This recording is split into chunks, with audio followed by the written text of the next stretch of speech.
Estas são as primeiras cenas gravadas de Avaré, a cidade onde nasci, na época uma próspera comunidade do interior de São Paulo. Esta é a imagem que mais gosto, crianças saindo de uma escola.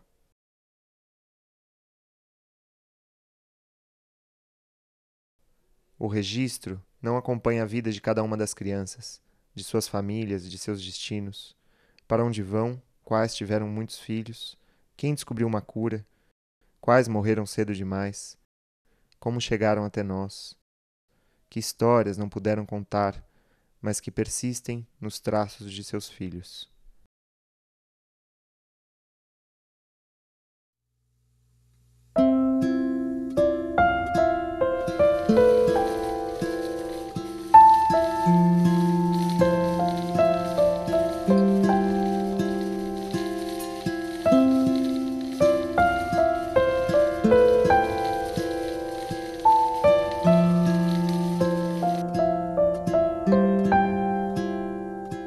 Meu pai tem uma memória muito fértil.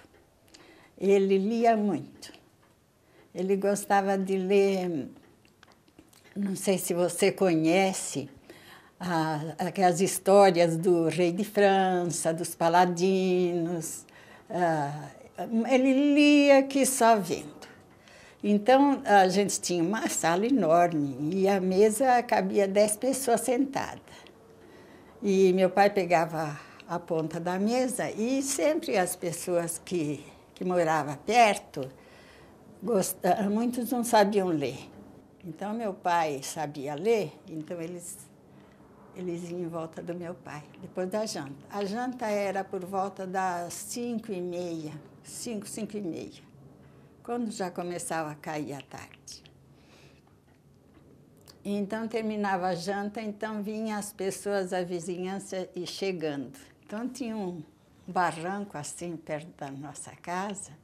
Uns chegavam e sentavam na grama, em cima do barranco. Outros já chegavam mais, sentavam na soleira da porta, na escada da sala.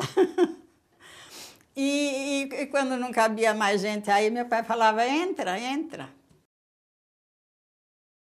Ele contava muitas histórias. Ele sabia contar história com detalhes, porque ele lia os livros, né? Ele contava tão bem a história que às vezes era melhor ouvir ele contar a história do que ler o livro. E todo mundo chegava na casa do nono, ele fazia um chá super doce, sabe? Super doce. Chá de erva cidreira, com muita erva cidreira. E ele dava esse chá de erva cidreira para todo mundo. E a casa dele tinha cheiro de erva cidreira doce. E ele tinha cheiro de erva cidreira doce, sabe? Ele morreu com 92 anos.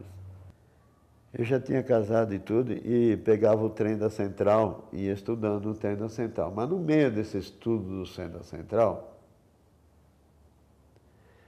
eu sentia cheiro do nono.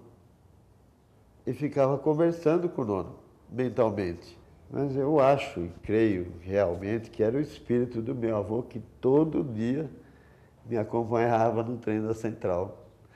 Ele conversava, contava história. Aí que eu troquei mais história com ele, que até aprendi coisas, uma conversa mental com meu avô. Até hoje eu acho que só pode ser o nono por causa daquele cheirinho de chá. A minha irmã Rosa trabalhava na roça com os homens, né? Ela puxava uma enxada igual aos meus irmãos. Ela não ficava para trás na tarefa, não. Plantava abóbora, milho e arroz também. Verdura, ervilha, chuchu, tinha um pé de pêssego. Eita, que festança que tinha. E os milho verde também, no tempo de milho verde, que festa, né? A jabuticaba, todo mundo buscava de cesto, mas cestos grandes, não é cestinha, não. Tinha muita goiaba, laranja, nossa, ninguém precisava comprar.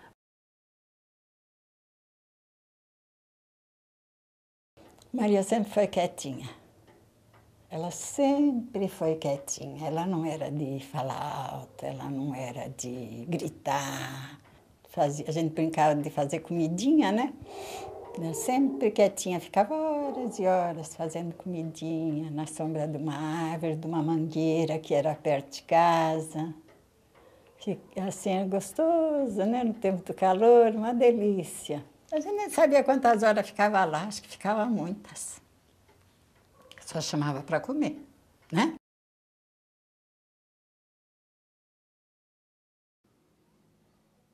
Eu lembro muito pouco da minha mãe. Lembro muito, assim, a coisa do estilo dela, sabe? Os vestidos dela.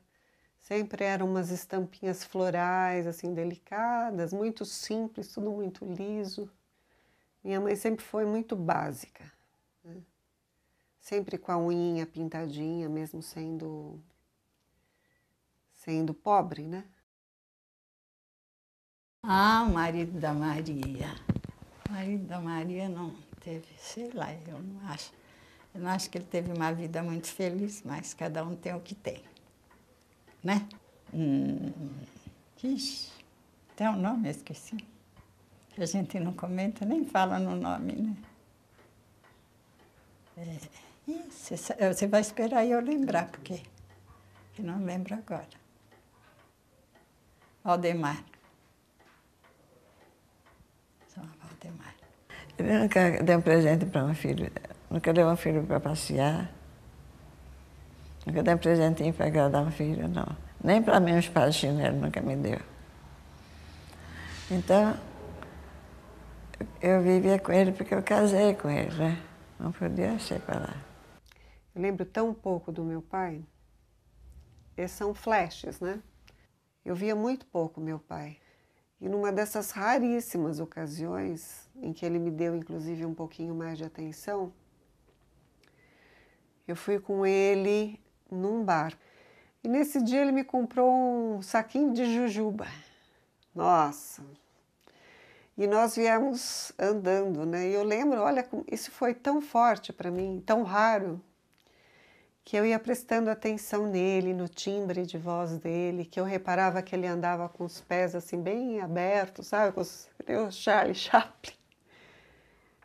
Eu lembro assim, cada trecho da rua, o que ele falava. E num determinado trecho ele estava dizendo, assim, meio como que estava se gabando, que ele saía, que ele ia dançar, que ele tinha várias namoradas. Embora eu fosse bastante pequena, na hora isso me tocou bastante. Como é que ele vem me falar das namoradas, né? Pra você ter uma ideia, esse era o meu pai. Então meu pai falava assim, as melhores coisas do mundo é cigarro, bebida e mulher. E sempre me ensinava isso. Cigarro, bebida e mulher é a melhor coisa. O resto não interessa. E quando eu ia visitar meu pai, ele sempre me levava assim no lugar onde tinha dança e muitas mulheres, né? E a gente ia para esses chamados Clube Vila Sofia e outros clubes noturnos, né? Curti um pouco da vida. E as mulheres ficavam bem encantadas por mim, porque eu era um menino muito novo, né? Ulisses, meu irmão, ou Ulisses, meu neto? Ulisses não me deu o mínimo trabalho. E às vezes ele pedia para sentar no meu colo, me abraçava pela cintura, apertava. Ele sabia que eu estava indo embora. Era um menino assim, troncudinho, sabe? Ele estava doente, a gente nem sabia que estava doente.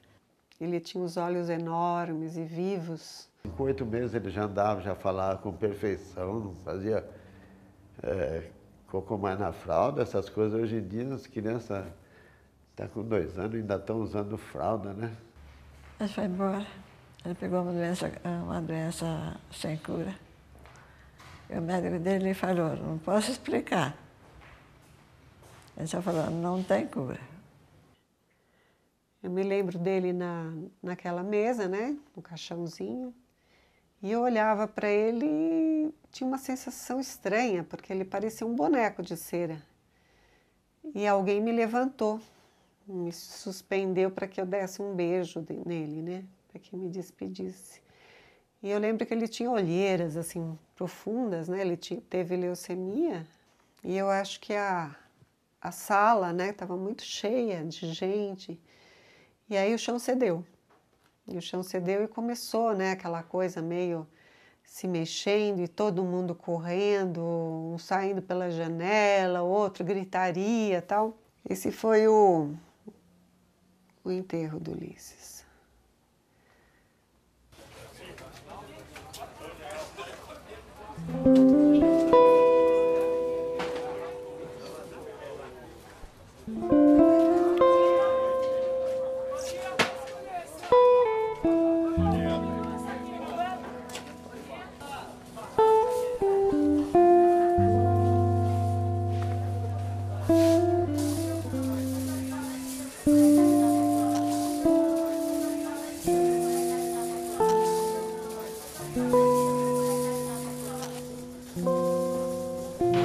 Olha, eu era muito criança, você está vendo que eu estou lá em cima. De modo que eu não lembro e nem sei, ninguém lembra que data que foi. Eu acho que estava muito circunspecto, você não acha? Eu acho que triste, eu acho. Não sei. Bom, eles eram sérios mesmo, viu? É. Aí, enquanto a vovó, os Dias Batista cantavam, eles rezavam. É uma religião de modo que muito diferente da família do papai da família da mamãe. Vovô sapateava, vovó cantava, viu? Otávio, meu tio, cantava. Era beleza, viu? Agora lá não, lá era aquela coisa, chegava, estavam rezando, viu? Até à tarde, assim, viu? Muito bons, é claro, dos dois lados bons, cada um com o seu jeito, né? Os ancestrais de Maria, Aldina e Rosa eram camponeses da Península Itálica.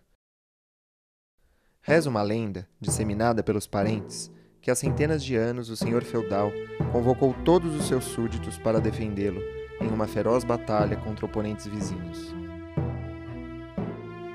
A guerra foi árdua e sangrenta. Ao final, porém, o senhor saiu vencedor, e a família de Maria e suas irmãs representou um importante papel no combate. Em reconhecimento a esse honrado sinal de bravura, eles foram condecorados com um tesouro, um colar, cravejado de pedras raras, adquirido pelo senhor em uma outra batalha mais remota contra guerreiros nórdicos. O colar era uma joia viking. Ao longo dos séculos seguintes, o colar foi passado de geração em geração até chegar a Pompeu, que dentre os irmãos abdicou de todas as terras de seus pais para ficar com a joia. Até que, em certa noite sem lua, a irmã mais próxima de Pompeu furtou o colar, sumindo no mundo e desaparecendo para sempre com ele. Pompeu, outrora o mais rico dos irmãos, viu-se subitamente desprovido de sua herança. Os antepassados de Candinha não foram camponeses. Vieram ao Brasil em 1712, da então colônia portuguesa, a Ilha da Madeira. Ao longo dos últimos séculos, desbravaram o interior de São Paulo como bons bandeirantes que eram. No ano de 1839, o tataravô de Candinha, famoso pela alcunha de Capitão Apiaí, em combate de terras, mandou castrar um a um todos os varões de uma tribo de bugres. O golpe não passou incólume. Os índios foram até a casa senhorial, a fazenda do Capitão Apiaí. Arrancaram-no de lá, desmembraram seu corpo e o devoraram. A família de Candinha não perdeu com isso sua distinta posição. E no ano de 1861, Israel Pinto de Araújo Novaes, avô de Candinha, ajudou a fundar uma pequena cidade que veio a ser conhecida como a Avaré.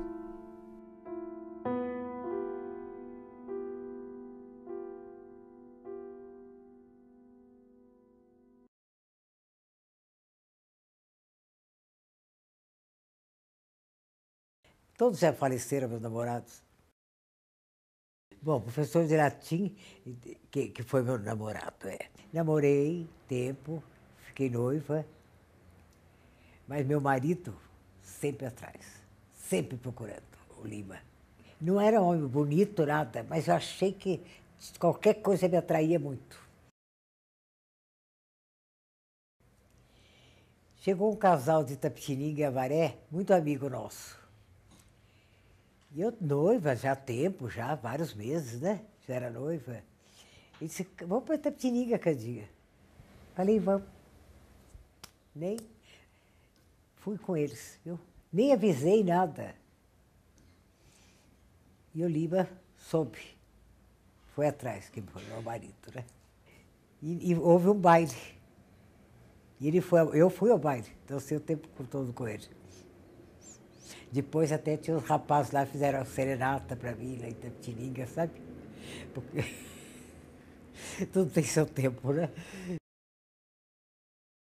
O papai com a mamãe, eles viviam tão bem que eu achava que eles não eram casados, que eles eram amantes.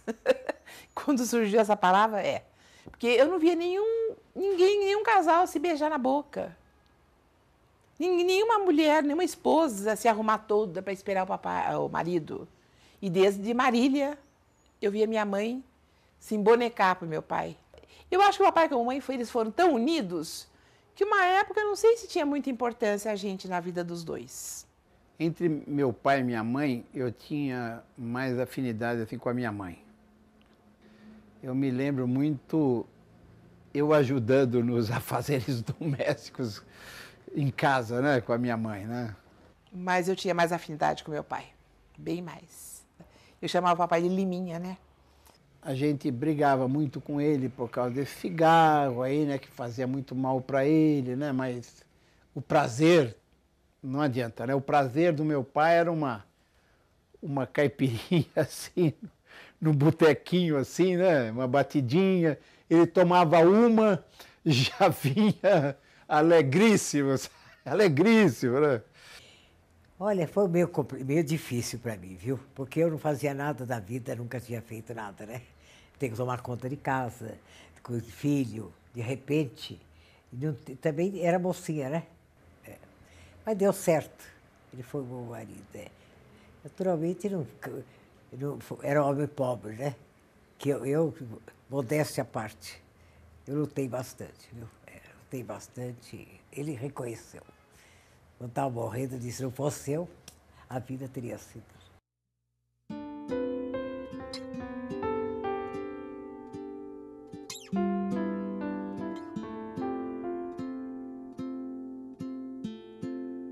Com 2 anos, a família toda veio para São Paulo e nós passamos a morar na casa da Peixoto Gomide. A casa era muito modesta, assim, quando nós viemos aqui, né? As primeiras cadeiras eram caixões, assim, de feira, viu, sabe? Eu odiava São Paulo. Nunca tive vontade de morar aqui. Bom, eu sempre dei a luz em Avaré, em casa. O Fernando nasceu à tarde. Papai fechou o cartório. Disse, bom, não sei como que vai ser isso aí. De modo que nasceu às 3 horas da tarde. Fernando era cabelo loiro. Era o único que tinha cabelo loiro e claro, bem claro, sabe? Ai, as brincadeiras com o Fernando terríveis, né? Terríveis, nossa senhora. O Fernando era uma criança muito alegre, muito bonzinho, mas muito terrível. Nós tínhamos naquela época uma liberdade enorme de brincar na rua, sem risco nenhum, sabe? Sem limitação nenhuma. Meus pais davam... Acho que hoje em dia eu não daria para o meu filho tanta liberdade assim, né? Então, jogávamos bola, brigávamos, sabe? Pra vocês fazerem uma ideia, a minha casa na Peixoto Gomide, na época do carnaval, ficava eu numa calçada, o Fernando ou o Zé Luiz na outra, com o serpentina esperando passar um carro. Isso, até passar o carro. Da minha casa eu me lembro uma coisa, né? Eu enxergava o Hospital das Clínicas, gente. O Hospital das Clínicas que fica a uns 3, fica mais, né? Fica a uns 3, 4 quilômetros da minha casa. Pela janela do fundo da minha casa eu enxergava o Hospital das Clínicas, sabe? Então era tudo limpo, né? Tudo limpo, assim, né? Eu tenho saudade daquela visão lá.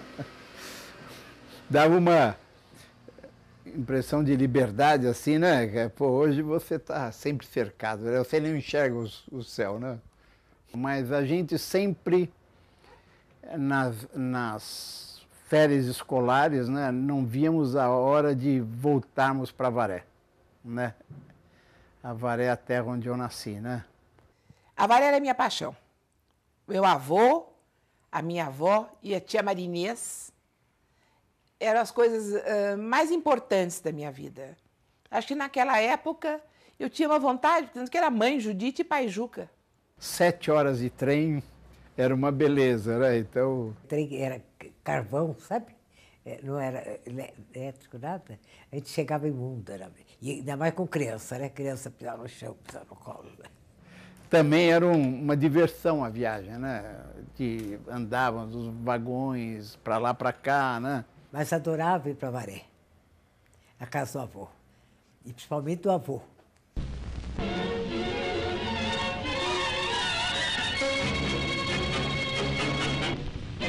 Avaré, cidade da Sorocabana, conta com uma superfície de 1.567 quilômetros e uma população de aproximadamente 24.500 habitantes. Suas praças e ruas amplas e bem cuidadas atestam a justa fama que desfruta como uma das principais cidades do interior. Inúmeros clubes recreativos e esportivos oferecem à população ambientes agradáveis e confortadores para as horas de lazer. 4 agências bancárias e grande número de fábricas colocam a cidade de Avaré entre as primeiras de nosso estado.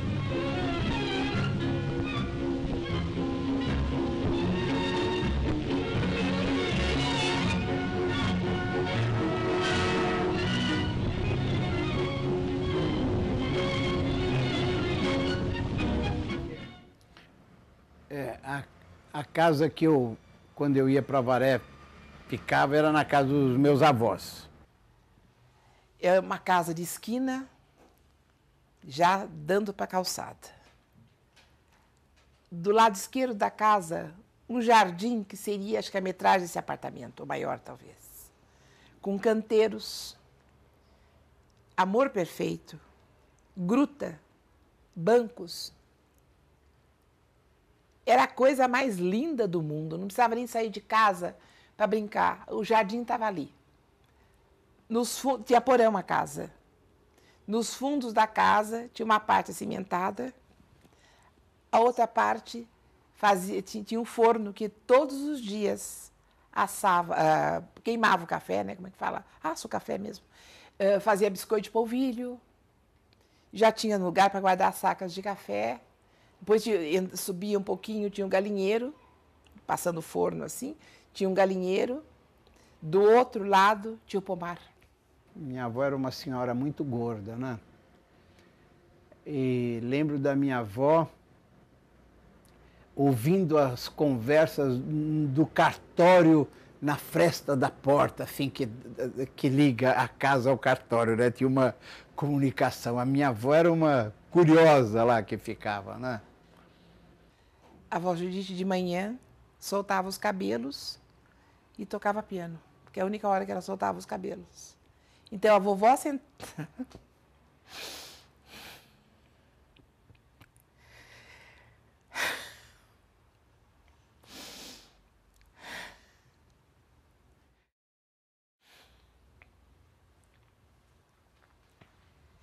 E eu pensava, um dia eu tenho que cantar como a minha avó.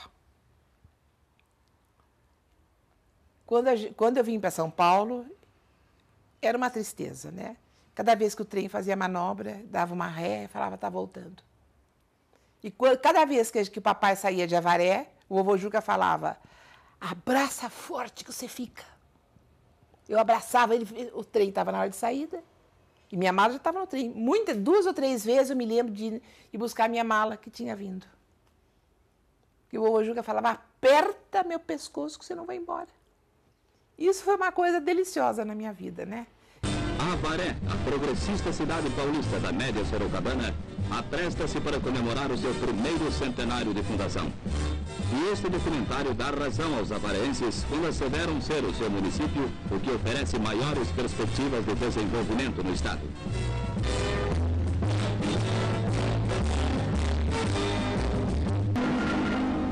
deputado Israel Dias Novaes, que tem sido o grande impulsionador do progresso de Avaré, fala sobre as realizações locais.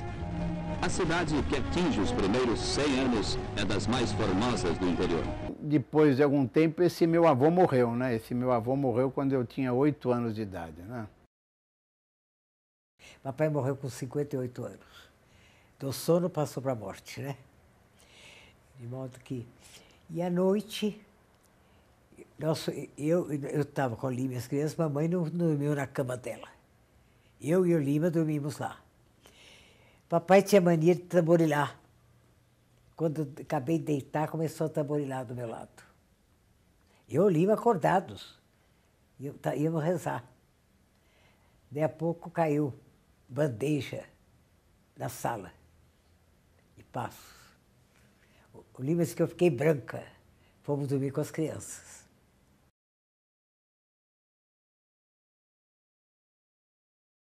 Ele era o centro da família, assim, né? Da nossa família. Todo mundo vivia assim em volta da presença dele, né? Ele era uma figura assim muito querida, não é só por nós, não, mas a cidade inteira conhecia o Juca Novaes, né? O Juca Novaes. Hoje é nome de praça lá, né? A praça onde é a casa da minha avó é Praça Juca Novaes.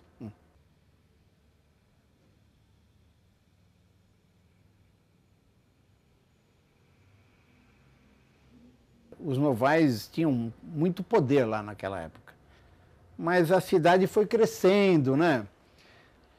E o poder dos Novaes também foi acabando, né? Porque foram aparecendo, não foi mais família predominante, sabe? Foram pessoas, assim. O Novaes hoje, em Avaré, não é Novaes, assim, é como outra família qualquer, não representa absolutamente nada.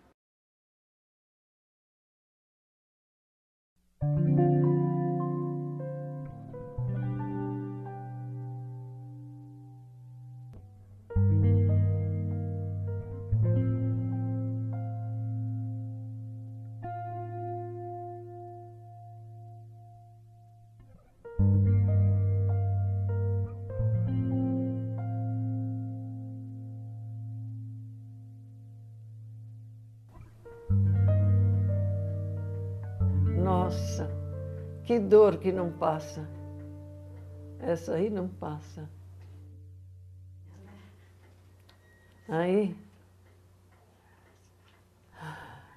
Às vezes tem muitas cenas que a gente, é que nem eu te falo, às vezes não era agradável, a gente tenta esquecer. Esquece mesmo, aquilo a gente risca da vida da gente. Tem coisas que a gente não consegue, mas tem coisas que a gente consegue anular. E o tio Valdemar, acho que ele começou também o transtorno, começou a perder a paciência, ficar revoltado. Ele, assim, eu tinha perdido mesmo a estribeira, porque sem nem mais nem menos, ele não faria aquilo.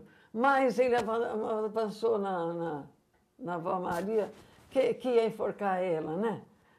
Numa das brigas do meu pai com a minha mãe, que meu pai parece que amarrou minha mãe numa cadeira, e o meu irmão lembra de ter visto sangue.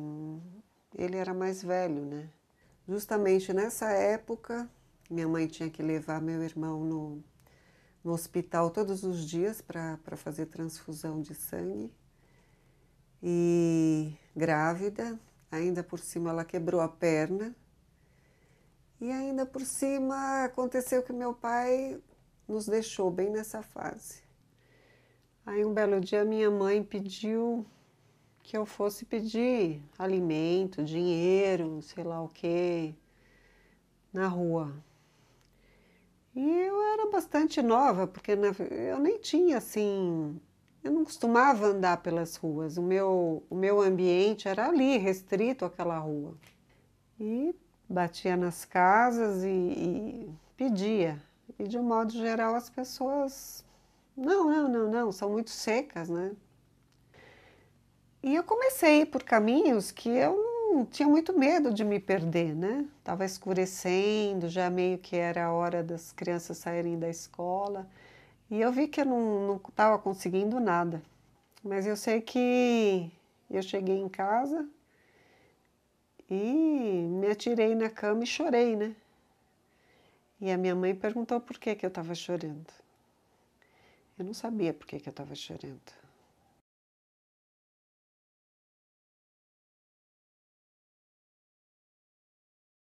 Eu acho que não vai se resolver tão fácil, hein, Tiago? Eu gostaria muito, hein? Quem sabe a tia Hortência pode falar. Não precisa ver em que época foi isso. Você não lembra a época. Mas ela foi fazer o que lá? Cantar não era.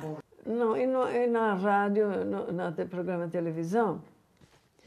Que nesse período em que Ulisses morreu, minha mãe deu à luz, ela foi numa rádio, não sei se foi numa rádio ou se foi numa emissora de TV, e levou os filhos, nos levou lá e ofereceu a gente para nos doar, né? Para nos doar, porque ela não tinha condições de nos criar. O programa do Trabuco era um programa que tinha na Bandeirantes. Ela me levou nesse programa, eu fiquei em gigantesca vergonha, porque eu era pequeno, mas eu achava um absurdo.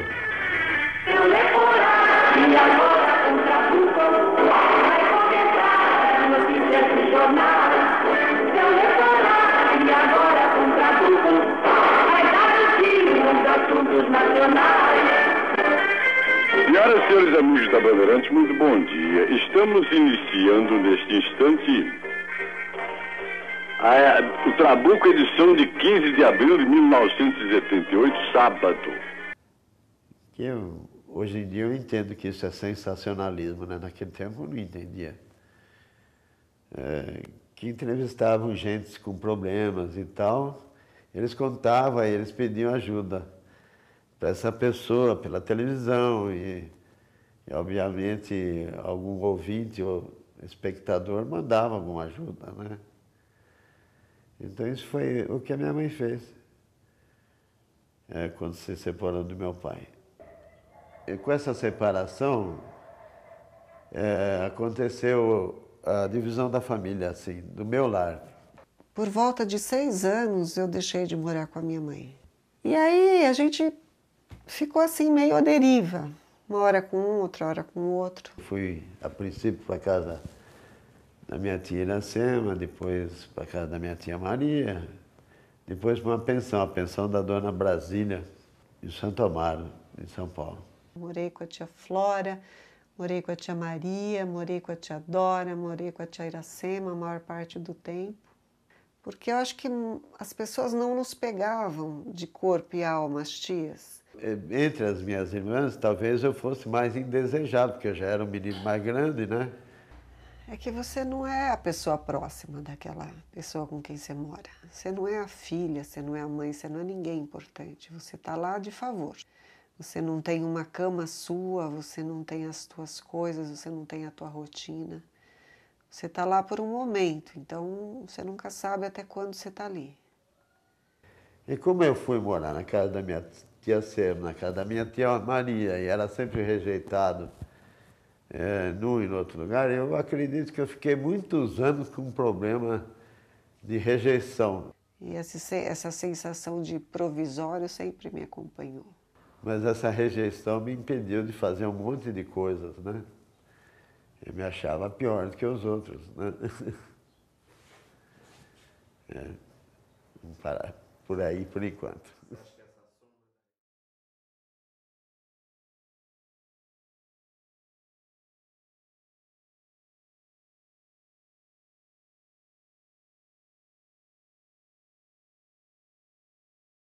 Namorei. Fiquei, né? Fiquei. Que hoje em dia fala, na minha época não existia ficar. Mentira. Existia ficar e muito. Bem, eu quando tinha meus 11 anos, assim, né? A minha irmã conheceu o namorado dela, o Cleiton, um rapaz alto, magro, assim, que eu não tinha, assim, muita simpatia por ele, assim, não achava nenhuma admiração assim. O Clay tinha, acho que 19, 20 anos, eu tinha 14. Daí comecei a namorar o Clay. Ah, isso é um detalhe, viu, gente? Eu me achava lindíssima. Nem sei se era ou não era, também não interessa. Eu me achava a tal. E outra coisa, o papai, pro meu pai, não tinha ninguém mais inteligente que eu. Então eu era metidíssima, né?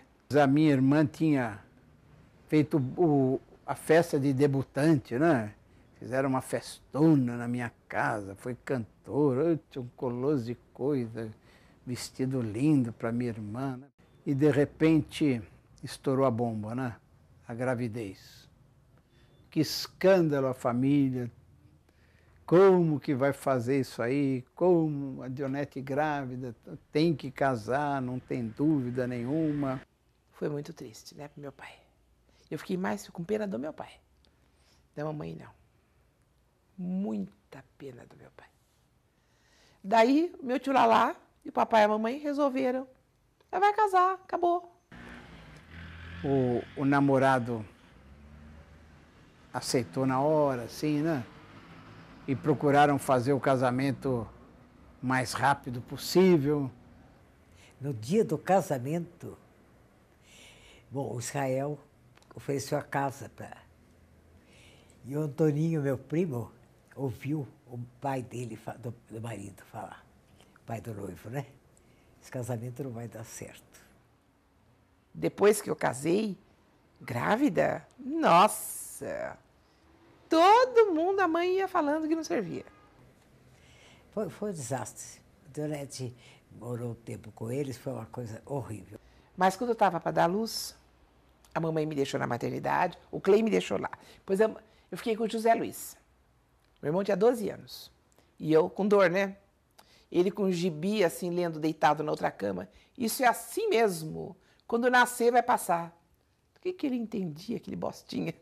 Eu sei que eu fui lá na maternidade para acalmar a minha filha, minha irmã. Olha, nem era isso que eu queria para minha vida. Foi uma coisa que aconteceu mesmo assim, que se eu fosse com mais experiência, vamos supor que eu tivesse 16 anos atualmente, eu estaria super avisada. Transar, teria transado. Isso não resta dúvida. Que eu não morro curiosa, né? Não morreria também curiosa naquela época. Mas teria o cuidado necessário, né? Mas olha, eu vou dizer do fundo do coração, o dia mais feliz da minha vida foi o dia que eu dei à luz.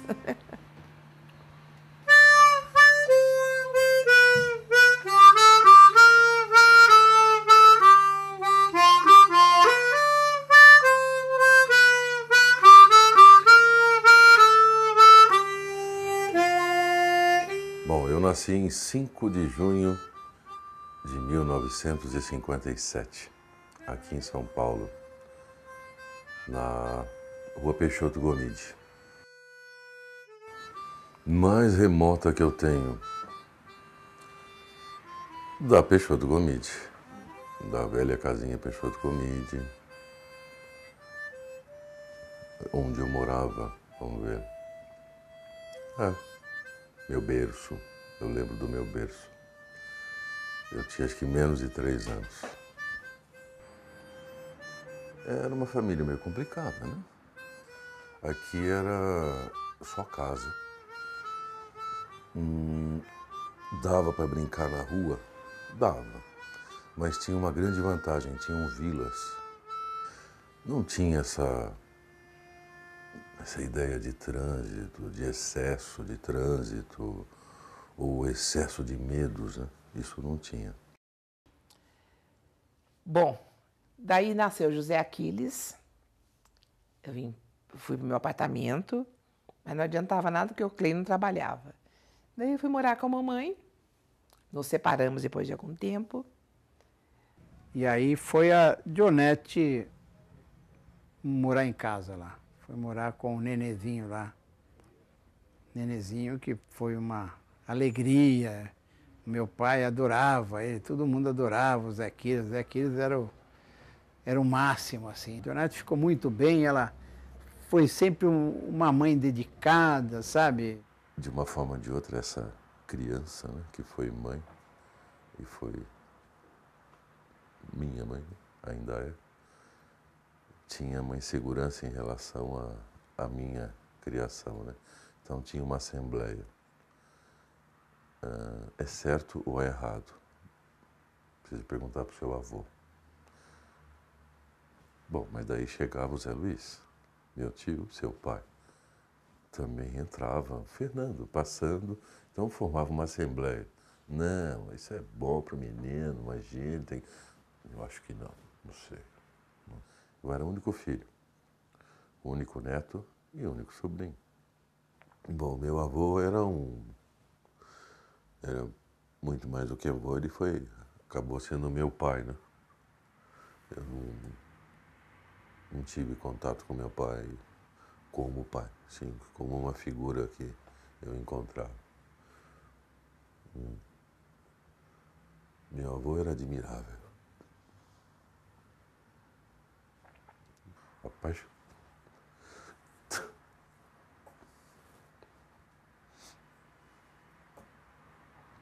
Apaixonado pela minha avó,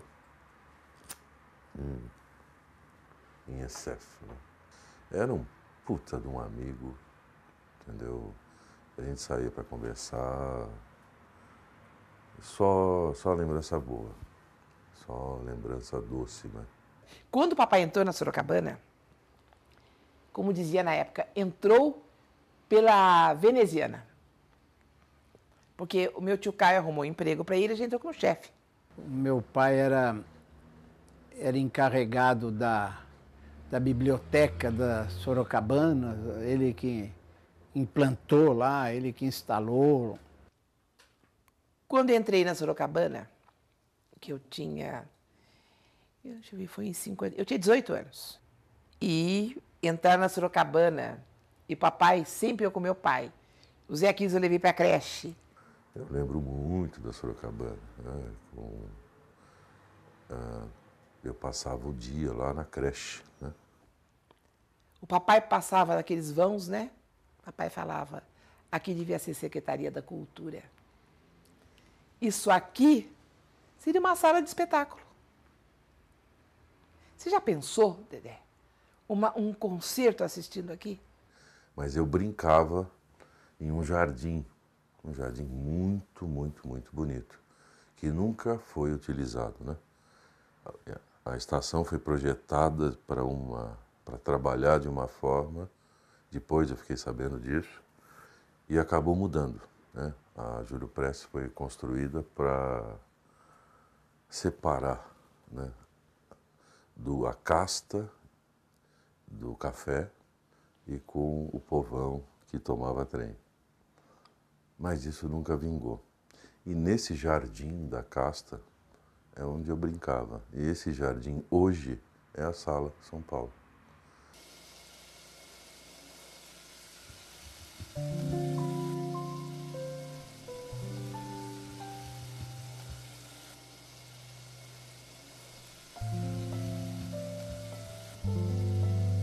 Pai, livrai-me de toda dor.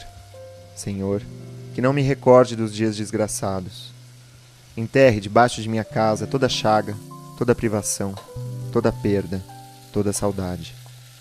Afasta de mim a morte, o medo da morte, a lembrança do medo da morte.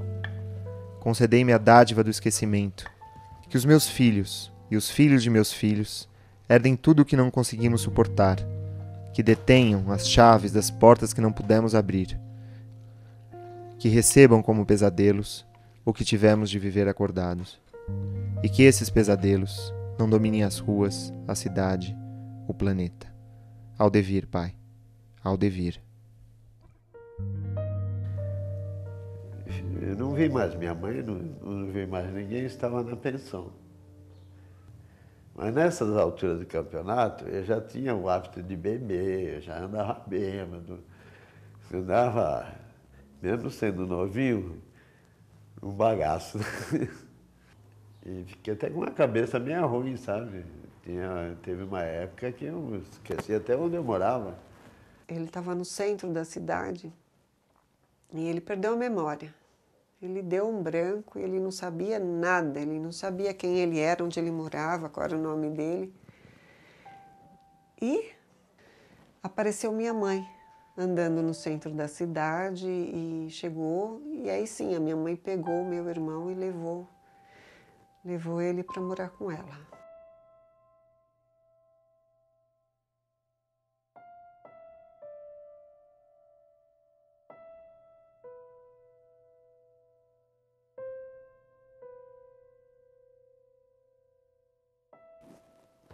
É engraçado, né? Porque existe uma religiosidade desde muito cedo. Claro que com certeza eu assimilei isso da minha mãe e de outras pessoas, mas a gente acaba tendo uma memória como se fosse nascesse em você. Eu lembro uma coisa, assim, uma vez que nós fomos numa festa que tinha uma cidadezinha próxima, que isso é bem comum, assim. E num determinado momento eu deixei eles ali e fui andando por tipo um bosquezinho ali perto, com árvores, um riachinho e tal. E eu conversava com Deus, conversava muito com Deus. Eu não sei porque eu tenho essa memória tão nítida dessa coisa que ficou tão marcada. E eu lembro que eu falava, meu Deus, eu não sinto que eu seja desse mundo, eu não sinto que eu tenha a ver com essas coisas todas. A sensação que eu tenho é que vim de algum outro lugar que não fosse isso aqui. E ao mesmo tempo eu tenho uma sensação de saudades, uma saudades enorme de alguém ou de alguma coisa que eu amei muito, que eu não sei, né? Eu não sei o que é.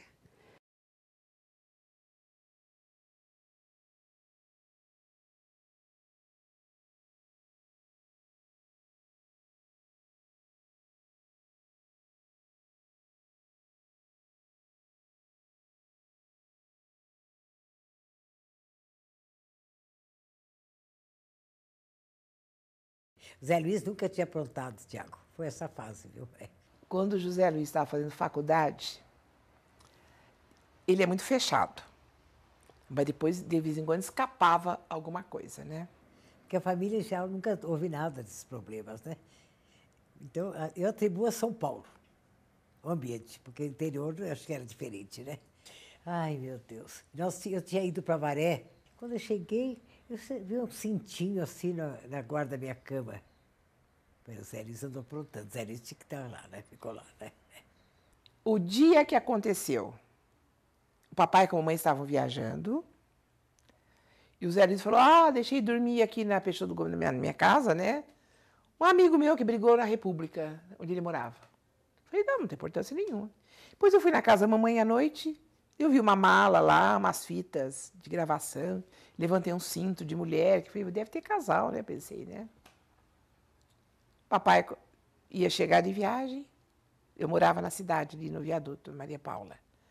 Papai chega lá, de manhã cedo, levaram o Zé Luiz embora. Levaram para onde, que é isso? Vamos conversar. Chorando, papai. No dia seguinte de manhã, a polícia invade minha casa. Foi um escândalo, viu? Para prender o Zé Luiz. Fiquei meio louca, perdi o juízo, eu acho, na hora, viu? Não estava entendendo, o Zé Luiz sempre pacato, nunca tinha dado nada para a gente aborrecer, se envolveu com isso.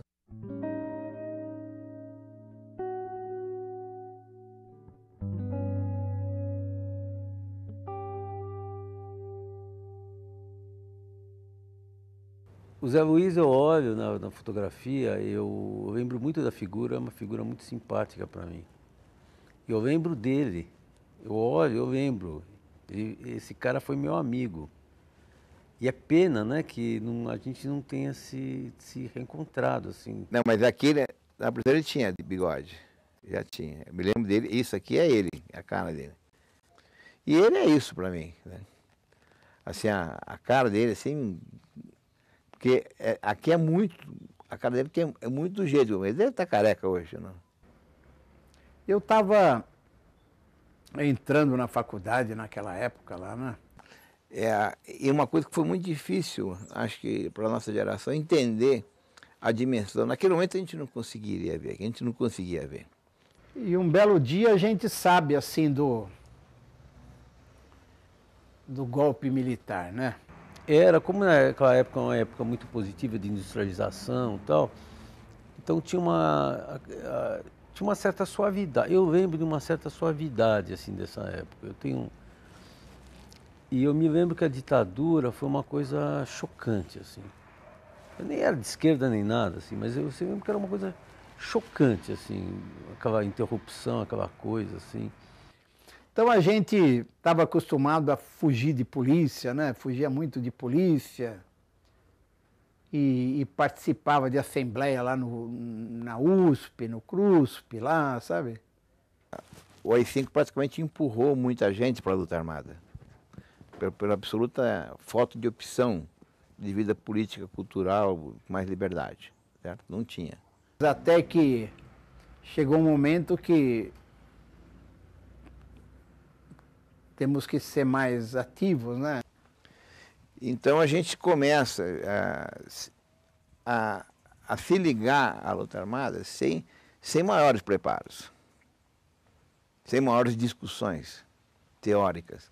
Eu me lembro, na primeira vez, eu fui numa casa de alguém aí, de olhos vendados, né? E lá nós planejamos algumas ações aí, inclusive de treinamento com armas. O teu pai era do Mackenzie, né? Eu lembro dele, que era desse grupo do Márcio, Tenente, era um grupo específico que a gente tinha lá dentro, né? Em que a ponte com a Helena é feita através de mim. O povo dificilmente vai para as ruas, sabe? Muito difícil o povo ir para as ruas. Ele fazia parte de uma raridade mackenzista, né? Que o Mackenzie era uma universidade carimbada de racionário direitista. Então tem o famoso conflito da Romário Antônia, que morreu o Zé Guimarães.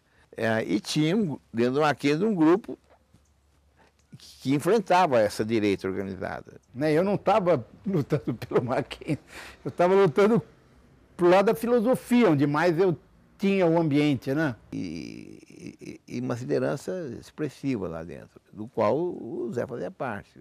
Eu estava lá na Maria Antônia e um companheiro veio falar que um aparelho tinha caído, né? E que um casal precisava ser abrigado, né? Naquela semana, do dia 24 ao dia 1º, exatamente uma semana, né, em que tudo aconteceu, né, as pessoas começam a desaparecer, a sumir. 2 dias depois, pela manhã também, chegaram na minha casa a polícia lá. Papai chega lá, de manhã cedo, levaram o Zé Luiz embora. Levaram para onde? Que isso? Vamos conversar. Chorando, papai. Era o sequestrador do embaixador, né? Que deu asilo. E nós fomos lá para a OBAN, para a Operação Bandeirantes, lá na Rua Tutóia, né? Eu falei com um sujeito que eu sei que prendeu, eu falei, o senhor não deve ser casado, não deve ter filho, no nariz dele. Depois um sujeito me acompanhou lá. Falei, mata, você mata a tua, me mata. Na rua. O Lima sempre ficou louca, viu? Falei, fiquei louca, viu? Fiquei louca, viu? O Fernando foi lá, desacatou, eu não fui, fui a única que não foi. Desacatou lá os policiais, foram com tiro atrás dele. No dia que eu cheguei, tinha falecido um operário lá no Pau de Arara, tá, o Jonas. A sala que eu fui torturado ainda tinha pedaço de massa encefálica do Jonas. Mas como o Fernando demonstrou na prisão a valentia para defender o irmão, o Zé Luiz nunca esqueceu. Nunca.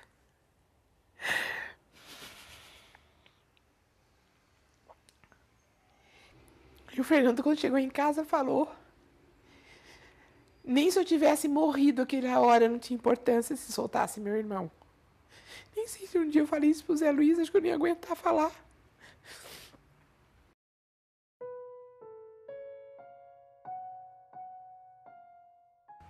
Me chamaram para eu contar minha história. Eu não sabia que o casal tinha sido detido, né? Eu contei que eu tinha ido numa festa, conheci um casal, tal, que não sei o que lá, sabe? Nem me lembro muito bem dessa história. E que no fim esse casal dormiu na minha casa, tal. Daí depois de eu contar toda essa história, vem o rapaz lá, né? Um dos que dormiram na minha casa. Você conhece ele? Eu falei, conheço. A gente chega lá numa violência brutal, mas eles não sabiam quem eu era, não tinham maiores informações, até o momento que alguém entra na sala, fala, isso aqui é o Geraldo. Aí meu mundo caiu, né? Literalmente.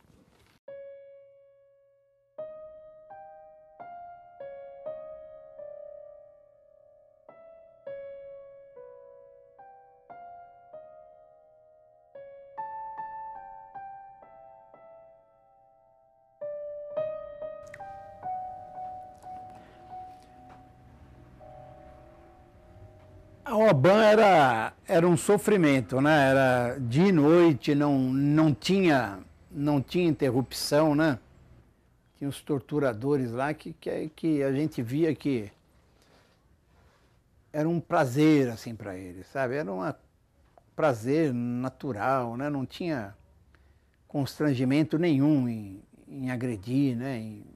Em nos torturar, né? Eu sei que a gente muitas vezes pensava que morrer fosse melhor, né? Que a coisa mais difícil é você ver a morte de perto. É a sensação que eu fiquei, né? Você achar que vai morrer, né? A mamãe levou e pediu remédio para bronquite na prisão. E ele tomou tudo. Ele tomou uma caixa de Revenil. Ele não morreu. Hoje em dia eu converso com cada médico que eu conheço. Ninguém entende como é que não morreu. O Revenil é contra a asma, né? Bronquite. E a superdosagem. Ele não foi socorrido. Não apuraram absolutamente envolvimento meu nenhum com mais nada. Não é? Com mais nada. Então acharam realmente que eu era um inocente útil lá, né? E me liberaram. Tanto que eu falava, Zé Luiz, qualquer coisa que era interessante para ele, ele dizia, tá tudo bem, mamãe. Tudo bem, né? Como se nada interessasse mais, viu? Tá tudo... Ficou assim, sabe? Foi uma alegria, ao mesmo tempo, uma estranheza muito grande eu senti, né? De estar de novo na rua, parece que tinha mudado tanto tudo, sabe? Ah, não, eu não apoiei, eu não queria que meu filho se envolvesse, não. Perigoso também, viu o perigo que ele correu, viu? Mas o papai, o Zé Luiz é um herói. Para a mamãe também, para nós também. O Zé Luiz foi um herói. E outra coisa, sair de lá e tocar a vida do jeito que ele tocou. E os que eu conheci, assim, os mais, assim... Os mais de fibra, assim, os principais que eu conheci, assim, foram mortos. Não, antes de eu ter sido preso, né, a primeira vez, eu tinha umas bombas em casa, né? E essas bombas, por segurança, inclusive para os meus pais não verem, eu pus no sótão da minha casa. E quando eu fui preso, né, morri de medo, né? Poxa vida, se eles pegarem essas bombas, caiu tudo, né? Preocupado demais, né? Que eles pudessem ir revistar minha casa, né? Sei que na primeira vez que eu fui liberado, eu fui na minha casa, peguei uma escada no banheiro lá e peguei a bomba e joguei dentro da caixa d'água da minha casa. E até hoje eu não tirei essa bomba da caixa d'água da minha casa.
3 irmãos. 3 irmãos complicados, né? Porque eram 3 figuras totalmente diferentes, né? Minha mãe, a mais velha, acabou casando cedo e separando mais cedo ainda, né?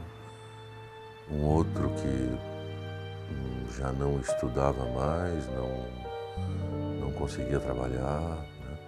Já estava meio solto na vida. E um terceiro que trabalhava em banco, trabalhava aqui, trabalhava ali. Fernando, você sabe a história, né? Acho que você conhece um pouco a história do Fernando, né?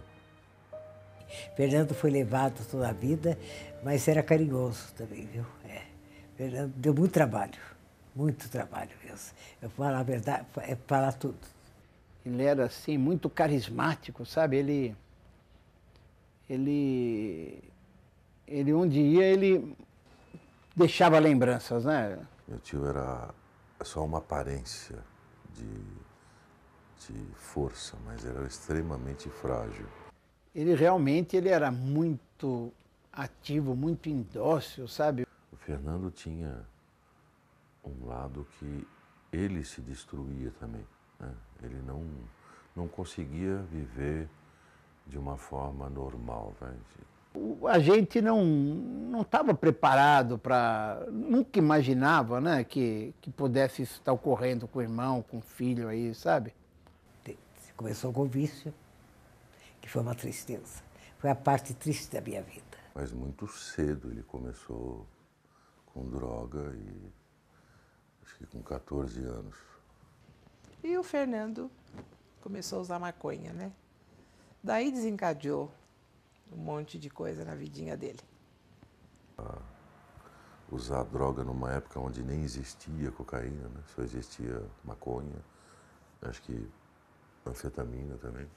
Bolinhas, né, que eles chamam, né? Eles chamavam de bolinhas. Nós sofremos muito, foi internado várias vezes, sabe? A gente ia visitá-lo, ele estava muito inchado, muito vermelho, assim, sabe? Tudo meu ele vendia. Tudo. E eu ganhava presente de namorado. Que nessa época, junto, teu pai foi preso e o Fernando foi preso. O Fernando foi preso com droga no carro. Foi para o Paraguai, teve alguma denúncia e acharam maconha na calota do carro. E foi parar no Carandiru. Ao mesmo tempo, os dois. Teu pai foi solto uma vez, chegou, meu avô recebeu o telefonema. Ele estava no Carandiru, com quantidade de droga de tráfico, né? Não de uso. Agora, eu vou falar depois, quando ele ficou mais velho, porque o Fernando nunca pôde nem trabalhar nada. E uma das vezes ele perdeu os documentos, daí já estava bem homem feito, tudo, né? O Fernando chegou e eu falei, vamos tirar documento. Para quê? Ele falou, para que documento? Meus pais, né, davam, naquela época, davam, no meu entendimento, muita liberdade para a gente. Será que eu tenho culpa nisso? Pensei muito, viu? O Zé Luiz era muito apegado a mim, o caçula. Ninguém é o que é pelos outros, é pela gente mesmo. A maioria das vezes a gente que faz os acontecimentos, né? Daí, chega um dia de manhã que ele sempre conversava comigo, mamãe, eu tive um sonho horrível. Sonhei que eu morri de desastre. E só eu tomando café com ele. Mas é sonho, né, mamãe? Eu achei sonho, né? Pensei. Isso foi de sábado para domingo, né? Chega domingo de manhã, estava todo mundo dormindo, a gente tocaram a campainha. O Zé Luiz até falou, é barbaridade, a gente não pode nem decidir dormir. Coisa normal, né? Ele saiu à noite, era véspera, assim, do aniversário da minha mãe, assim. Ele saiu à noite, não sei com quem aí. E umas 4 horas da manhã aí vão me chamar lá em casa, lá. Chamar lá em casa que meu irmão tinha sido acidentado. E realmente ele tinha morrido, assim, né? Tinha morrido na hora de um acidente de carro lá na 9 de julho com a Cidade Jardim. Correndo na Rebouças. Quando foi lá perto da Faria Lima, que foi contra o poste. E um amigo nosso estava passando. Ele olhou, nem conhecia o Fernando, né? Amigo assim do Lima. Ele disse que, depois ele contou para nós, ele falou, eu acho que esse já morreu. Porque o Lima estava, o Zé Luiz estava, o Fernando estava com a cabeça encostada ali na frente já, morto já, né? Quase morto, Ele estava com um amigo dele lá num Fusca e esse Fusca bateu num poste, né? E abriu a tampa do porta-luva desse Fusca, ele foi atirado para frente, aquela tampa pegou na altura do abdômen dele aí. E aí eu fui para...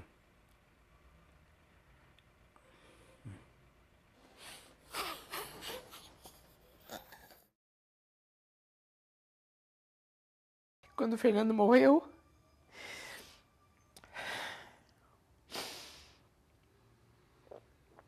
o Zé Luiz olhava para ele e falava: ele fez tudo por mim, até quando eu fui preso.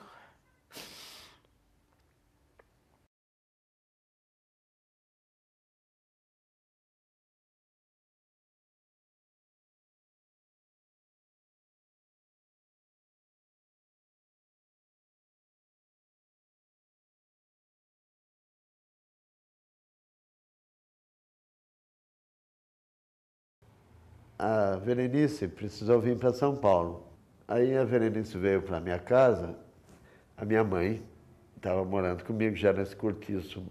Eu atendia o Banco Áurea, era um banco lá na Praça da República, atendia como funcionário da IBM, né? E tinha uma mocinha muito bonita lá na recepção lá, né? Me chamou muita atenção aquela mocinha. Muita atenção aquela mocinha. Fiquei com a... Não tentei nada de bater papo, nada demais assim, mas ficou, né? Ficou. Eu fazia um curso de secretariado à noite, trabalhava de dia, fazia um curso de secretariado à noite, aí eu vinha andando assim, e começou a emparelhar um carro, e eu atravessava a rua, ia para o outro lado, e ele fazia ré e voltava, ia atrás de mim. Aí ele parou assim bem do lado, eu andando na calçada. De carro, né? Comecei do lado, tal, falando uma coisa ou outra, né? Até que ela parou e eu desci do carro, começamos a conversar. Depois de algum tempo que caiu a ficha que era a mesma pessoa. E ele falou, mas eu conheço, eu já vi você. Eu subi e você estava lá na recepção e eu perguntei onde que era o Dr. Walter e você até se confundiu e tal. E eu falei, é mesmo e tal. Ele tinha me conhecido e coincidentemente depois de 1 ou 2 dias ele me encontrou na rua e foi atrás, não tinha nem visto que era eu a mesma pessoa. Daí ela estava namorando um professor, ex-professor dela e tal. E eu achei ele uma pessoa muito interessante, bem legal. E eu pensava com os meus botões, poxa vida, se eu não estivesse namorando... E ficou difícil, sabe? Estava muito difícil ela cair na linha, sabe? Mas eu estava com tanta vontade que, olha, martelei, insistindo, ligava, isso e aquilo. Aí eu comecei a marcar encontros com José Luiz, só que pela culpa eu não ia. Eu marcava e não ia, marcava e não ia. Eu marquei muitos encontros e não fui. Ele deu uma sumida, ficou 1 semana mais ou menos assim, sem me ligar, sem me procurar nada. Eu falei, perdi, né? Agora não tem mais jeito. Eu falei, puxa vida, se ele aparecesse agora eu ia. Aí ele me ligou assim, tipo, no dia seguinte ele me ligou. Aí eu fui. E na volta ele disse, mamãe, Eu estou namorando uma moça, porque o Zé Luiz é muito fechado. Não falava nada. Estou gostando muito dela. Nem sei se é bonita ou não, mamãe, porque a mania de perguntar se é bonita, né? Antes que eu perguntasse. Se não sei, só sei que eu gosto dela, viu? Levei ela para conhecer minha família. A minha família Dionete e Candinha, todas pomposas, sabe? E eu morria de vergonha, claro. Como qualquer um, estava morrendo de medo e tal. A Berenice, apesar de hoje ser bastante falante, né? Era mais calada naquela época. Era bem mais calada naquela época, porque ela ficou muito calada quando foi na minha casa. Dava uma visita minha, lá, visita em casa, ela ficou de costas para a visita. Quando eu conheci a sua mãe pela primeira vez, eu quis ser muito amiga dela, entendeu? Acho que eu até exagerei. E a Candinha falava assim, não, porque eu sou da família Novaes de Avaré. Você conhece os Novaes? Que jeitinho dela, você conhece os Novaes?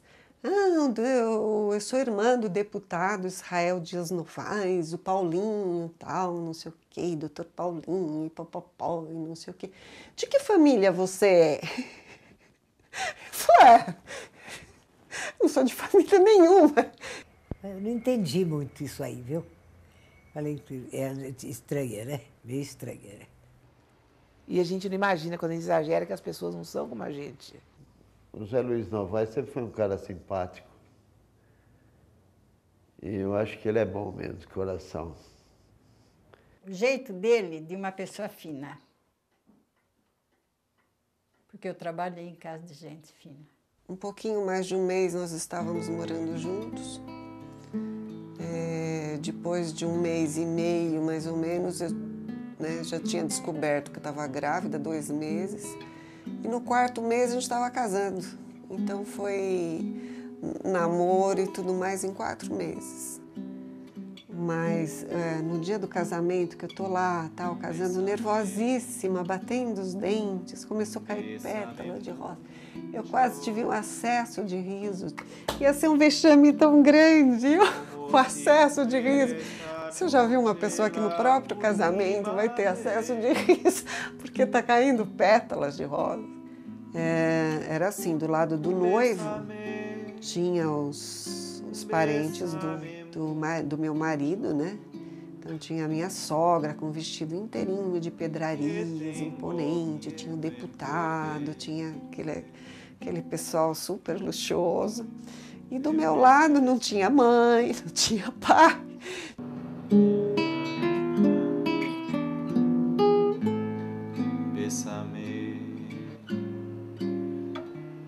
Bésame mucho, como si fuera esta noche la última vez.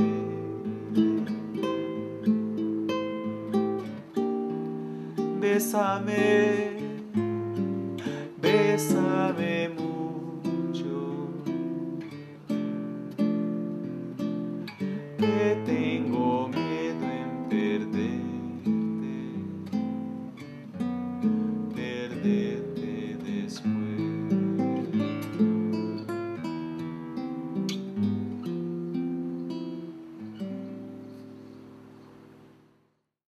E o Rodrigo nasceu 8 meses depois de nós casarmos.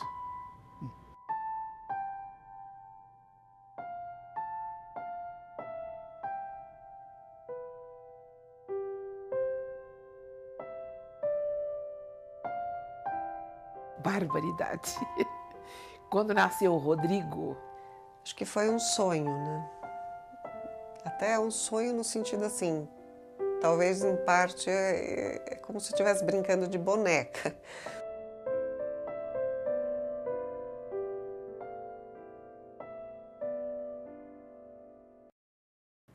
Eu nasci em 11 de agosto de 1975. Aí, dali a pouco, ele queria mamar, e era uma situação assim, eu insegura, e ele chorava. Eu sei que naquela primeira noite, num determinado momento, eu abri a boca de chorar. Aí eu falei, Zé Luiz, chama a sua mãe, eu vou saber da conta.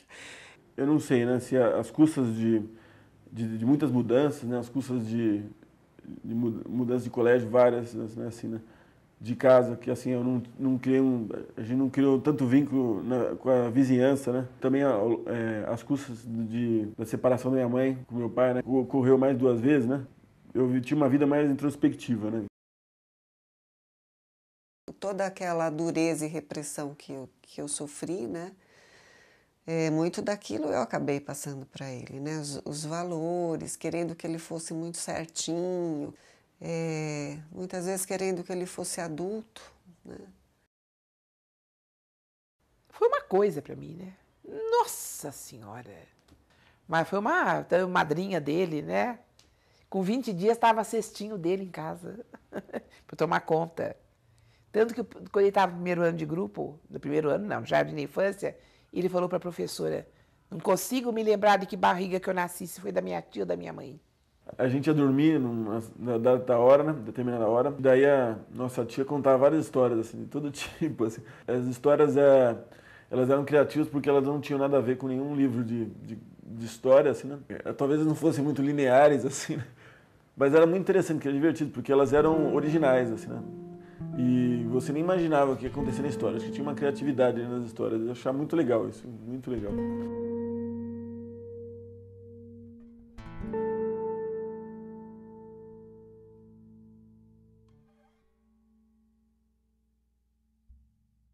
Nesse momento, eu já estava morando em Avaré, onde a vida é muito mais natural, você tem aquele quintal, aquela vida gostosa. Bom, como eu tinha tido já um menino, eu queria ter uma menina, né, para contrabalançar, queria ter a experiência de ter uma menina. Então, aí sim, realmente eu escolhi os nomes, e um dos nomes seria Tatiana, que eu queria que fosse Tatiana. Naquela época, acho que não dava ainda para ver o bebê, assim, o sexo do bebê não tinha o que tem hoje, né? Eu não sabia se era menino ou menina. Eu sei que na dúvida e aquela coisa, eu falei, não, pinta de cor-de-rosa, pintaram os móveis, o berço, o cadeirão do nenê, tudo de cor-de-rosa. E eu pus um T na cadeirinha do nenê cor-de-rosa. Mas aí veio um menino, aí ficou o Tiago.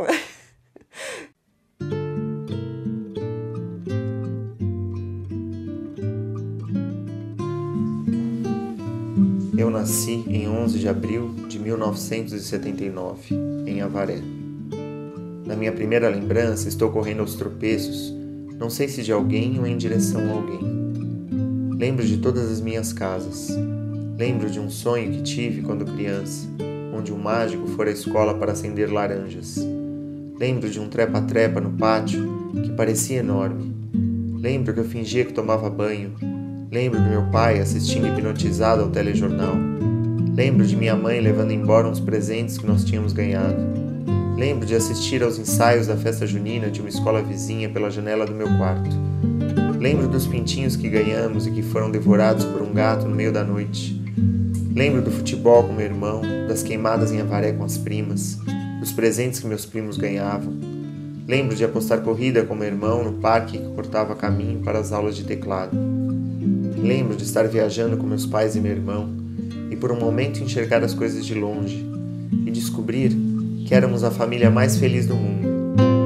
Lembro de estar correndo por longos corredores de uma igreja atrás de uma loirinha por quem era apaixonado. Lembro de minhas 3 namoradas, Patrícia, Laura e Maria Lúcia, quando eu tinha 6 anos. Lembro de saltarmos um muro para a casa vizinha, de bicicletas gigantes andando em círculos numa vila. Lembro da viagem ao centro da terra, do dia em que meu pai abriu o porta-malas do carro na frente de casa e ele estava cheio de filmes em VHS. Do quarto estrelado de minha tia do Tetel, dos países imaginários descascados da parede, dos motores de Fórmula 1 rugindo aos domingos de manhã, dos chocolates surpresa, do husky siberiano na casa da esquina que adorava os chicletes que lhe davam, das aulas de teatro, dos amigos do teatro, da viagem libertária para Poços de Caldas, das viagens para a Europa com a família, da Plaza Maior, de uma peregrinação em Loreto que fiz caminhando entre campos repletos de girassóis queimados, de avistar Roncesvalles do alto de uma montanha. Lembro do dia em que descobri que não era um vencedor, mas um sobrevivente. Do meu grito e de minha mudez. De minha subversão e de minha solenidade. De acreditar que o mundo mudaria sem dúvida para melhor e de confiar lá no fundo que eu não morreria, que até lá inventariam um remédio para a morte, que nos deixaria imunes ante a fatalidade estúpida da morte. Eu não sei até onde você sabe o que você sabe, não sei se eu devo falar ou não, mas existiu uma traição aí. E eu não sei se eu devo colocar isso. Eu acho que você tinha por volta de uns 2 anos, talvez. Por volta disso. Era bem pequenininho. Chegou um momento desse tempo de Avaré em que as coisas foram caminhando para uma coisa ruim, né? Uma coisa... Nós começamos a ficar mal, eu e Zé Luiz, e aquela ideia de separação voltou bastante forte. E aí, o que aconteceu? Eu acabei me envolvendo num relacionamento. Existia um rapaz, esse rapaz vivia por perto e tal, inclusive ele tinha uma moto. E para mim aquela moto e aquela pessoa significava liberdade, significava juventude, tudo aquilo que eu tinha deixado, que eu não tinha vivido. E aí depois de um tempo o José Luiz ficou sabendo, mais tarde quando a gente se separou e aí não existia mais razão para nenhum dos dois mentir. Ele me falou que nessa época também ele não estava bem comigo e ficava em São Paulo. Ele também teve suas experiências e suas saídas. Então, não que me alivie. Eu acho que o que eu fiz foi errado, mas ele também teve suas experiências extraconjugais. Eu acho que eu não briguei pelos meus filhos, não me senti. Eu não sei dizer muito bem o que acontecia. E nem gosto muito, porque eu pensei muito nisso muito tempo na minha vida. E me culpei muito. E me desprezei muito por não ter sido adulta, forte, para ter ficado com os meus filhos. O Tiago e o Rodrigo foram morar com o José Luiz na casa da avó deles, da Candinha. E a Dionete morava na casa em frente, então estava sempre muito forte com eles, né? Mas, por um outro lado, o José Luiz, com a Dionete, a Candinha, e na época viu o Rubens, eles tinham uma estrutura e uma coesão e uma força de existência muito forte. Eles se apoiavam uns aos outros. E fiquei separada 1 ano e 3 meses. Bem, e aí, né, quando você tinha 13, 14 anos aí, né, a Judite veio fazer parte da nossa família, né? De tempos em tempos eu tinha um sonho recorrente, muito parecido um com o outro.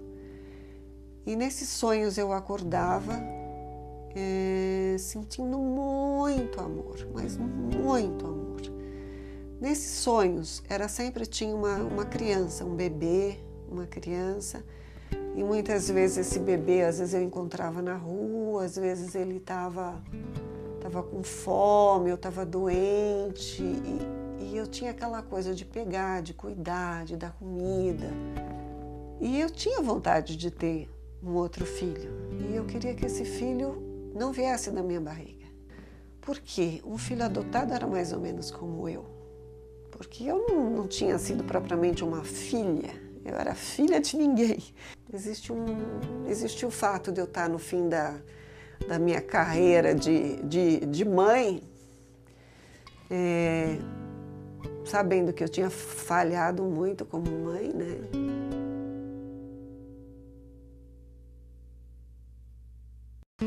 Eu nasci dia 12/8 de 1992. Eu só lembro porque a gente tem uma fita em casa, mas que eu tirava a lata de azeite do armário e trocava tudo. Colocava no chão e arrumava tudo de novo. Eu brincava mais em casa, de Barbie, assim, ou ver filme, ver desenho. Rua, bem pouco. E os vídeos relembram as coisas que aconteciam, né? Os vídeos da Judite abrindo os armários, pegando as latas, né? Daí a Ju nasceu, né? Daí ele, assim, adotou bem rápido. A gente foi em cima de mim, a gente nem tá sabendo o que tá acontecendo, apareceu a Ju, né? Eu fiz os lençóis, eu fiz os bichinhos, eu fiz roupinha. Eu fiquei meses vivendo em função dela, para ela, naquela espera, né? Aí chegamos num lugar que era o berçário. Aí a moça veio trazendo aquele embrulhinho assim pequenininho. Ai, mas que coisa linda. Me apaixonei. Nossa, queria rostinho lindo, pequenininho. Aquele micro narizinho.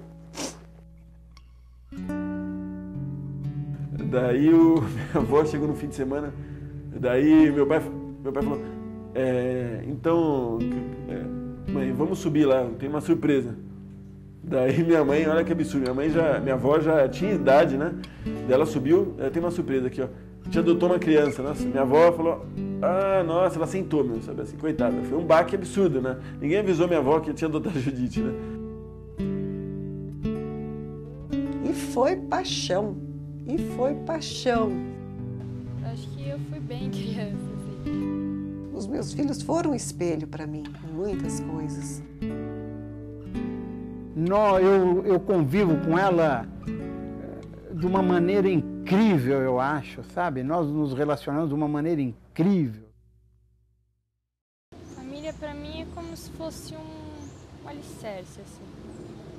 Porque o pessoal da sua família, seus pais, seus irmãos, sempre vão gostar do jeito que você é, sempre vão te amar, sempre vão estar lá por você, apesar... Você pode até fazer a pior coisa do mundo, eles vão ficar decepcionados com você, mas eles vão estar sempre lá te apoiando. Acho que todas as coisas erradas que eles fizeram, as coisas ruins que eles passaram, acho que eu não vou passar por isso. Acho que a minha história vai ser diferente. Eu quero viver a minha vida, a minha história, não parecer ou no fim acabar sendo igual a deles.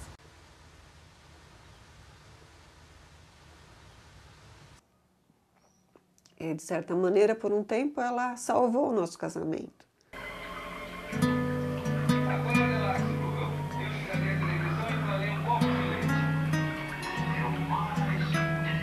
Quer falar alguma coisa para a posteridade?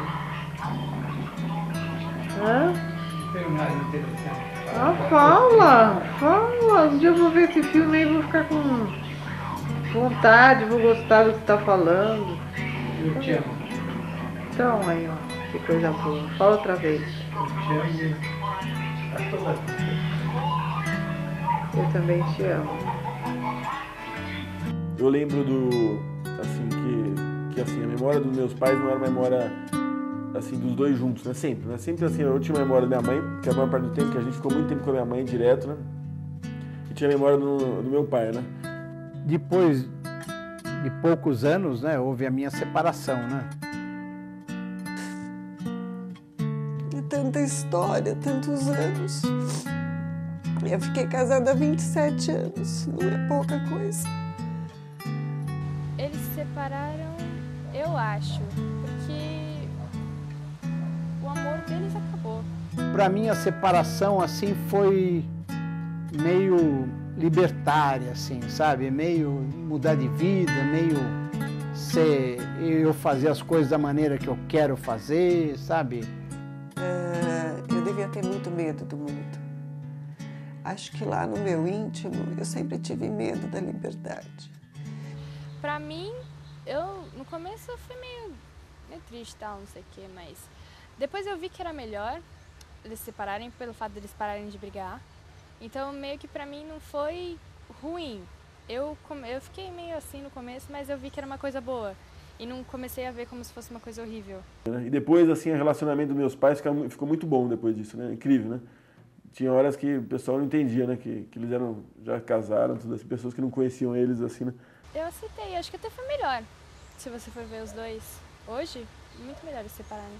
Sou mais mãe do que nunca, sou mais dona de casa do que nunca, sou mais realizada em viver, né, nessa coisa do meu pequeno mundo, onde hoje em dia me sinto mais confortável. E dizer, então você chegou, né? Não, não chegou.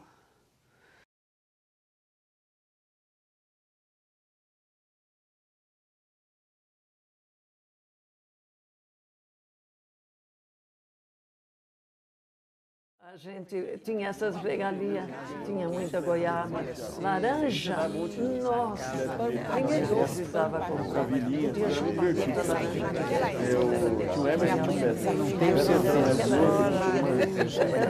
Durante muito tempo eu achava que a Deus companhia era mais aquele dia que eu encantava do que eu Mas era muito de boa, eu lembro deles, caímos da família deles, era muito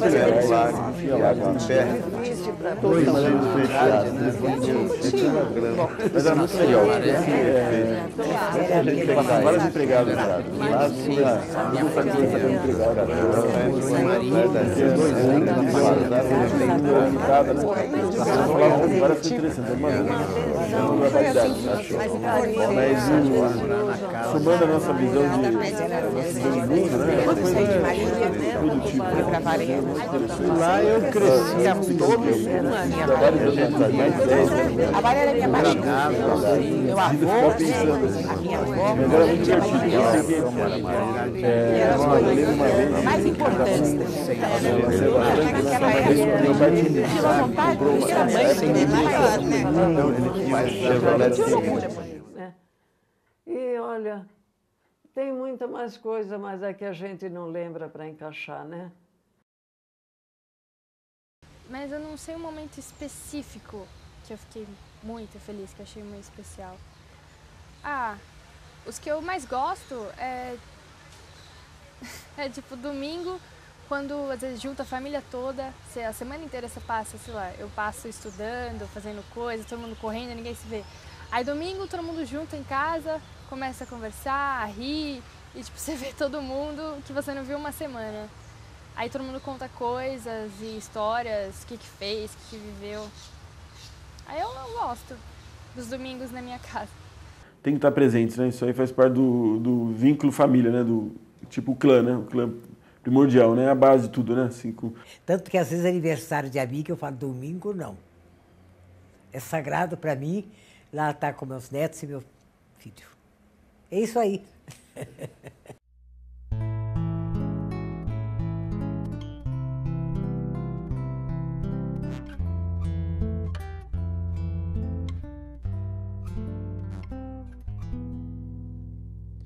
Desfios de um dia perdido, desvãos na porta às escuras,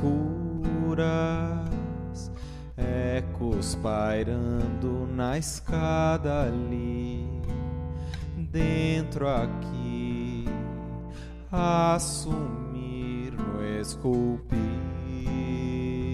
de um tempo, nas linhas da mão que invento, um nome, um corte, uma marca, insiste assombrada charada, pele, palavra, poema, cor, parto, dor, o pranto e a flor de um silêncio, brotando um sutil movimento, um nome, um corte, uma marca, insiste assombrada charada, pele, palavra, poema, cor, parto, dor, o pranto e a flor de um silêncio,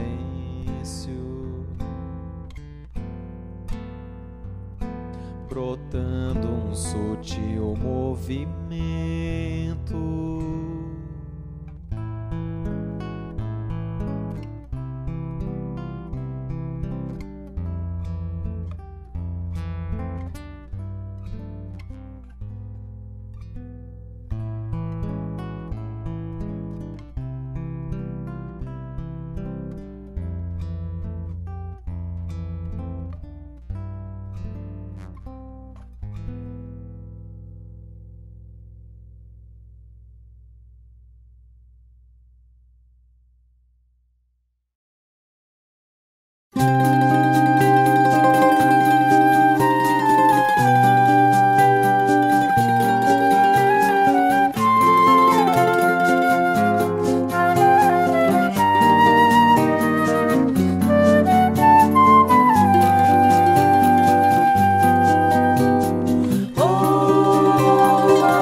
plataforma o vento sopra a saia dela, vem o grito da janela.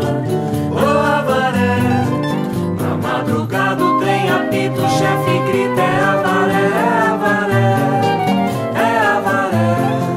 Na plataforma o vento sopra a saia dela, vem o grito da janela.